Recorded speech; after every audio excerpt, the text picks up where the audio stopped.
ಹಿಂದಿನಿಂದ ಪ್ರಾರಂಭ ಆಗಿದೆ. ಆದರೆ ಇವತ್ತಿನಿಂದ ಪ್ರಾರಂಭ ಆದರೂ ಸಹ ಈ ಆರೋಗ್ಯ ಇಲಾಖೆ ಅಧಿಕಾರಿಗಳಲ್ಲಿ ಅಥವಾ ಇದಕ್ಕೆ ಸಂಬಂಧಪಟ್ಟ ಅಧಿಕಾರಿಗಳು ಯಾವುದೇ ರೀತಿಯಿಂದ ಇಷ್ಟೊತ್ತಾದರೂ ಸಂದೇಶ ತಂದಿರಲ್ಲ. ಹಾಗಾಗಿ ಈ ಸರ್ಕಾರ ನಮ್ಮ ವಿರುದ್ಧ ಏನೋ ಒಂದು ಯಾವುದೇ ರೀತಿಯಿಂದ ಒಂದು ಹಿಮ್ಮೆಟ್ಸಕ್ಕೆ ಇದು ಮಾಡ್ಲಿಕ್ಕತ್ತಾರೆ. ಅವರು ನಾವು ಗಟ್ಟಿ ಇದೀವಿಲ್ಲ ಅಂತ ಚೆಕ್ ಮಾಡ್ಲಿಕ್ಕತ್ತಾರೆ ಅವರು.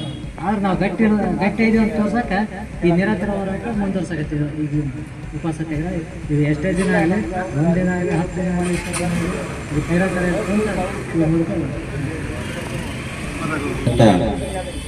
12 ದಿನ ಮುಗಿದು 13ನೇ ದಿನದ ಉಪವಾಸ ಸತ್ಯಾಗ್ರಹವನ್ನು ಹಿಂಸೂರು ಅಭಿವೃದ್ಧಿ ಸಮಿತಿ ಹೋರಾಟ ವತಿಯಿಂದ ಹಮ್ಮಿಕೊಂಡಿದ್ವಿ. ಬೆಳಗಿನ ಜಾವ 7 ಗಂಟೆಯಿಂದ ನಿರಂತರವಾಗಿ ಇವತ್ತು ಉಪವಾಸ ಸತ್ಯಾಗ್ರಹ ನಡೀತಾ ಇದೆ. ಉಪವಾಸ ಸತ್ಯಾಗ್ರಹ ಇದ್ದು ಎಲ್ಲ ಮೆಸೇಜ್ ಗೊತ್ತಿದ್ರು ಕೂಡ ಯಾವುದೇ ಸಂಬಂಧಪಟ್ಟ ಇಲಾಖೆಯವರು ಇವತ್ತು ವೈದ್ಯಾಧಿಕಾರಿಗಳಾಗಿದ್ದು ಯಾರೊಬ್ಬರು ಕೂಡ ಈ ಸ್ಥಳಕ್ಕೆ ಆಗಮಿಸಿಲ್ಲ. ಅವರಿಗೆ ಒಂದು ನೇರವಾದ ಸಂದೇಶ ಇವರೇನು ಹೋರಾಟ ಮಾಡ್ತಾರೋ ಇಲ್ಲೋ ಅಂತಕ್ಕಂಥದ್ದನ್ನ ನಮ್ಮ ವಿರುದ್ಧ ಅವರು ತಾವು ಸಮರ ಸಾರ್ತಾ ಇದ್ದಾರೆ ಅಂತ ಗೊತ್ತಾಗುತ್ತಾ.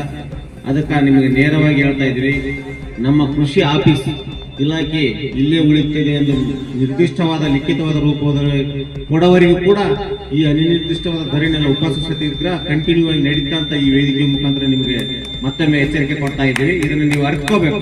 ನಿರ್ಲಕ್ಷ್ಯ ಮಾಡಿದರೆ ಇಲ್ಲಿ ಯಾವ ಒಬ್ಬ ಜನಸಾಮಾನ್ಯರಿಗೆ ಏನಾದರೂ ಹೆಚ್ಚು ಕಡಿಮೆ ಆದ್ರೆ ಅಧಿಕಾರಿಗಳು ಮತ್ತು ಸರ್ಕಾರವೇ ನೇರ ಹೊಣೆ ಆಗುತ್ತಾ. ಇದನ್ನು ಜಾಗೃತಿಯಿಂದ ಗಮನಿಸಿ. ನೀವು ಹೋರಾಟವನ್ನ ಕಡೆಗಣಿಸೋದಲ್ಲ, ನೀವು ಕಾನೂನನ್ನು ಹತ್ತಿಕ್ಕಂತ ಕೆಲಸ ಮಾಡ್ತೀರಂತ ಈ ವೇದಿಕೆಗೆ ಸಂದೇಶ ಕೊಡ್ತಾ ಇದೆ. ಇಷ್ಟೊಂದು ನಿರ್ಲಕ್ಷ್ಯ ವಹಿಸಿದ್ರೆ ಅಂದ್ರೆ ನಮ್ಮನ್ನು ನೀವು ಪರೀಕ್ಷೆ ಮಾಡ್ತಿದ್ರೆ ಅಂತ ಗೊತ್ತಾಗುತ್ತಾ. ಅದಕ್ಕೆ ದಯಮಾಡಿ ಸರ್ಕಾರ ಎಚ್ಚೆತ್ಕೊಳ್ಬೇಕು. ಈ ಹೋರಾಟ ನಿರಂತರವಾಗಿರುತ್ತಾ, ಈ ಉಪವಾಸ ಸತ್ಯಾಗ್ರಹ ನಿರಂತರವಾಗಿರುತ್ತಾ, ಇಲ್ಲಿ ಸಾವಾಗುತ್ತೋ ಏನಾಗುತ್ತೋ ಗೊತ್ತಿಲ್ಲ. ಅದಕ್ಕೆ ನೇರ ಹೊಣೆ ನೀವೇ ಆಗ್ತೀರಿ. ಇದನ್ನು ನಿಮ್ ಗಮನದಲ್ಲಿ ಇರಲಿ ಅಂತ ಈ ವೇದಿಕೆ ಮುಖಾಂತರ ನಿಮ್ಗೆ ಎಚ್ಚರಿಕೆ ನೀಡ್ತಾ ಇದ್ದೇವೆ.